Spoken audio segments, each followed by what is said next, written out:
Karen Stroud's wild night of drinking spiraled into a nightmare when a mysterious stranger began stalking her through a maze of dark alleys, turning a carefree evening into a fight for her life. Karen Stroud started her Friday evening with the same restless energy that had marked so many of her weekends. The summer air was heavy and warm as she walked through the buzzing downtown streets, every neon sign and music-filled doorway pulling her forward. She chose a popular bar she had visited only once before, a place known for strong cocktails and a crowd that stayed late. The night began with a single drink, but the rhythm of the music and the thrill of the scene pushed her to order another, then another. She liked the way the room spun slightly, the way the crowd's laughter seemed to grow louder and friendlier. By the time the band launched into a fast song, she was already unsteady, swaying more from alcohol than from the beat. A spilled glass near the bar barely caught her attention. Her friends, already tired of keeping track of her, decided to leave early, but Karen waved them off with a sloppy smile. She wanted the night to stretch on, wanted the haze to wrap around her like a daring adventure.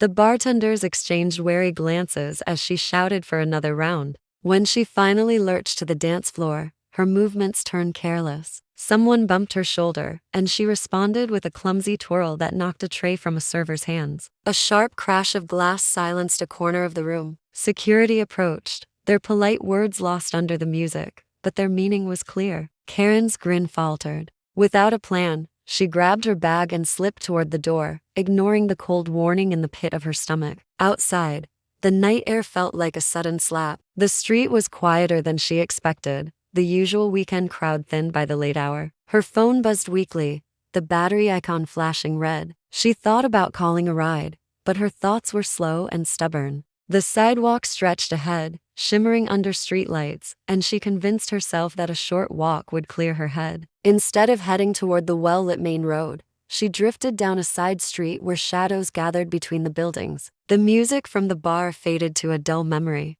Her shoes scuffed the uneven pavement as she moved farther from the glow of traffic lights, farther from the easy safety of the busy avenue, following a path she would soon regret choosing. Karen's footsteps echoed in the narrow lane, a lonely rhythm swallowed by the night. The buildings around her grew taller and more industrial, their dark windows reflecting the faint yellow glow of scattered street lamps. The air smelled of damp concrete and old trash, and a thin mist hovered near the ground, curling around her ankles. She hugged her bag to her chest, trying to steady herself as the alcohol's warmth began to fade. Her phone went black with a final flicker, cutting off the faint comfort of the screen. For a moment she stood still, debating whether to turn back toward the brighter main street, but her sense of direction had dulled. Every corner behind her looked the same as the one ahead, each alley blending into the next. A rustle broke the silence. Karen spun around, heart skipping, only to see a stray cat leap onto a pile of boxes. She laughed under her breath,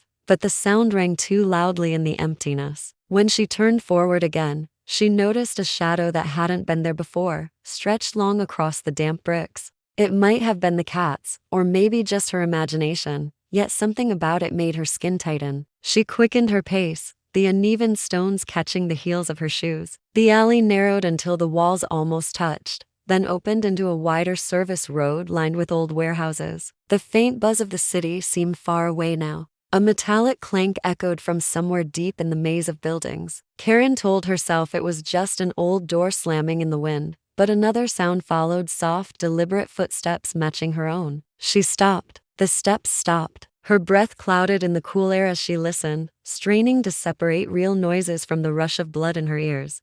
She moved again, faster this time, her shoes scraping across gravel. Behind her came the faint crunch of someone else's stride, perfectly timed to hers, pausing whenever she paused. The realization sharpened her senses, slicing through the fog of alcohol. A low hum of fear built in her chest. She tried to remember if she had passed any open shops or late-night diners, but nothing nearby offered light or shelter. The path ahead forked into two more alleys, both dark as ink. Karen chose the one that seemed slightly wider and stepped into its cold silence, her heartbeat pounding louder than the echo of the unseen follower. Karen's pulse thudded in her ears as she entered the wider alley, the darkness swallowing every trace of the city she'd left behind. The buildings loomed like silent sentinels, their walls streaked with rust and damp stains. Overhead, a single streetlight flickered weakly, casting a pale cone of light that barely touched the cracked pavement. She slowed for a moment, pressing a palm against the rough brick to steady herself. The cold surface bit into her skin, grounding her just enough to sharpen her fear. Somewhere behind her, a faint metallic scrape rang out like a boot brushing against loose gravel. She spun around, but the mouth of the alley was empty. No movement, no shadow, only the sound of her own shaky breathing. She pushed forward, weaving between towering stacks of wooden pallets and rusted dumpsters. The scent of oil and damp cardboard thickened the air. Her mind began to clear, alcohol replaced by adrenaline. She tried to think rationally, maybe it was just another late-night wanderer, someone heading home. But the feeling of being watched clung to her like static. A door slammed in the distance, the hollow bang bouncing off the concrete walls. Karen jerked at the noise, her heart kicking hard against her ribs. She quickened her pace, shoes scraping against gravel until each step felt deafening. A sudden creak came from a warehouse door ahead, followed by a long, low groan of hinges. A narrow gap appeared, spilling a faint strip of yellow light across the ground before it snapped shut again. Karen froze. The sound of slow footsteps returned, deliberate and unhurried, as if the person or thing knew she had nowhere to go. Her throat tightened. She ducked behind a stack of pallets, pressing herself into the shadows. The wood smelled of damp earth and chemicals, splinters pricking her arms. She held her breath, straining to hear over the pounding of her heart. The footsteps grew louder, then stopped just beyond her hiding place. Silence followed, a silence so complete it felt like the world had paused. Seconds stretched into an unbearable eternity. A faint beam of light, perhaps from a small flashlight, skimmed the edges of the pallets, tracing the ground like a searching finger. Karen bit her lip to keep from gasping. Then, as suddenly as it appeared, the light shifted away. The footsteps receded, slow and measured, fading into the maze of alleys. Relief fluttered in her chest, but it carried no comfort. Whoever was out there knew she was near, and they were patient enough to wait. Karen waited until the silence thickened, her body rigid behind the stack of pallets. Every nerve in her skin seemed to listen. When the faint scrape of gravel finally faded into nothing, she released a slow, careful breath. The night air smelled of rust and damp metal, and the taste of fear coated her tongue. She dared a glance around the edge of the pallets. The alley beyond looked deserted, but the darkness felt alive, as if it hid something just beyond sight. Her legs trembled as she eased out of her hiding place, each movement deliberate and quiet. She moved deeper into the industrial yard, hoping to find a path back toward the city lights. The ground shifted from cracked concrete to loose gravel, crunching underfoot, despite her attempts to stay silent. To her right, a warehouse door stood slightly ajar, a sliver of light cutting across the blackness. Karen hesitated, torn between seeking shelter and staying in the open. Before she could decide, a sudden crash echoed across the yard, a heavy lid slamming on a distant dumpster. The sound shattered the stillness and sent her heart racing. Instinct told her it was a distraction, but the brief flicker of hope that someone else might be there urged her forward. She darted toward the opposite side of the lot, slipping through a narrow gap between two corrugated metal walls. Her shoulder scraped against the sharp edge of a pipe, leaving a streak of warmth that she barely registered. The path opened into another alley, lit by a dim red glow from a broken neon sign. Relief surged until a new sound reached her, fast, heavy footsteps pounding against gravel. They were no longer slow and measured. Whoever had been trailing her was now closing in. Karen broke into a sprint, the cold air tearing at her lungs. The alcohol that once dulled her senses had burned away, replaced by pure adrenaline. Her ankle twisted on a loose cable, sending a bolt of pain up her leg, but she pushed forward. The glow of the neon sign grew brighter, promising the edge of a busier street. Behind her, the footsteps grew louder, echoing like a drumbeat of pursuit. She could almost feel the presence closing the gap, an invisible pressure at her back. Gritting her teeth, she forced herself faster, every stride a desperate push toward the faint hum of traffic ahead.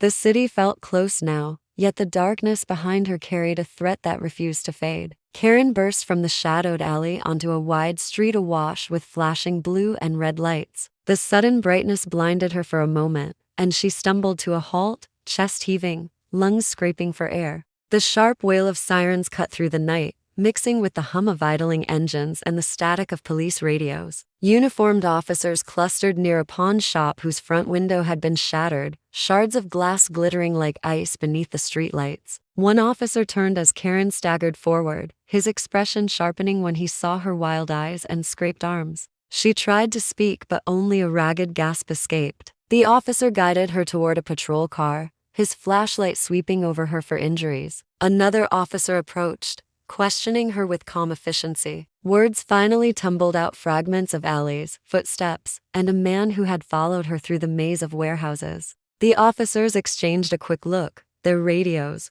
crackling to life with clipped instructions. Karen sank onto the curb, trembling as adrenaline drained from her body, leaving behind a hollow fatigue. The cold pavement beneath her legs felt strangely solid, anchoring her in the chaos. Minutes later, a call came through, a movement spotted near the industrial yard. Officers moved quickly, their flashlights slicing through the darkness she had fled. Karen watched them disappear into the very shadows that had haunted her. The city's night sounds returned in uneven waves: the distant honk of traffic, the rustle of leaves, the soft chatter of curious onlookers drawn by the flashing lights. She hugged her knees to her chest, aware for the first time of the sting from the cut on her arm and the throbbing pain in her twisted ankle. When the officers returned, they escorted a man in handcuffs. His face was hidden beneath a dark hood, but his posture radiated defiance. One of the officers murmured that he matched the description of a suspect wanted for a string of late-night assaults in the area. Karen stared, numb, as the reality sank in. Her reckless night of drinking had steered her directly into the path of a predator who might never have been caught without her frantic escape. As dawn tinged the sky with pale gray, Karen finally stood. The lights, the sirens, and the chilling encounter left her shaken but alive. The night, as terror carved a clear message into her thoughts, careless choices had nearly cost her everything. It was a brutal lesson, a reality she would carry long after the streets returned to silence.